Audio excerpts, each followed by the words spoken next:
Hi guys, කාලෙකට පස්සේ අයි vlog එකක් කරන් ආවා. මේ දවස්වල අපේ ස්ටඩි ලීව් දීලා තියෙන්නේ. මම නම් කැම්පස් එකට ගිහිල්ලා තමයි මේ දවස් ටිකේ පාඩම් කරේ. ඉතින් අද බලමු මගේ ස්ටඩි ලීව් එකේ දවසක් ගත වෙන හැටි.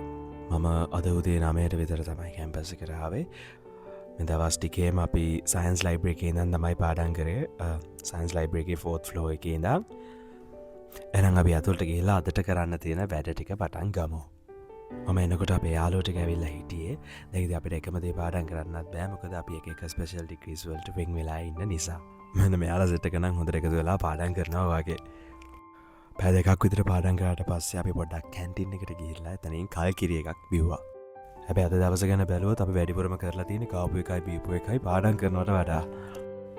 දැන් අපි මේ යන්නේ අපි ලන්ච් එකට වැල්ලවත්ත රෙකෝඩ් එකකින් චීස් කොත්තු එකක් ඕඩර් කරා. ඒ ඕඩර් එක එනකන් අපි මෙතන UCS එකේ බංකුවේ වාඩි වෙලා හිටියා.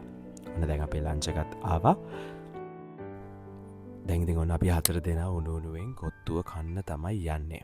මේ දවස්වල අපේ ෆැකල්ටි එකේ පොඩි කන්ස්ට්‍රක්ෂන්ස් ටිකක් යනවා. ඒකයි පොඩ්ඩක් පාර මෙසි විදිහට තියෙන්නේ. මේක පේඩ් ප්‍රොමෝෂන් එකක් නන් නෙමෙයි. හැබැයි චීස් කොත්තු නම් මම රෙකමන්ඩ් කරන්නේ රිකෝන් එකම තමයි. The yummiest cheese kottu ever. Perfect.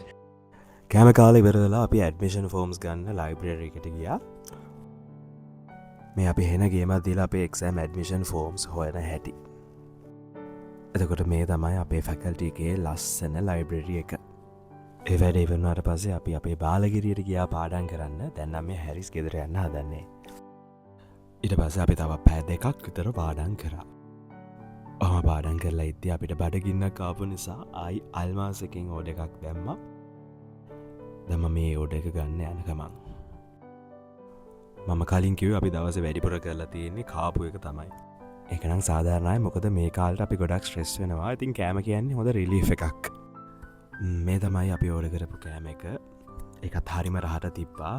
ඊට පස්සේ ඉතින් අපි තව පැයක් විතර පාඩම් කරා.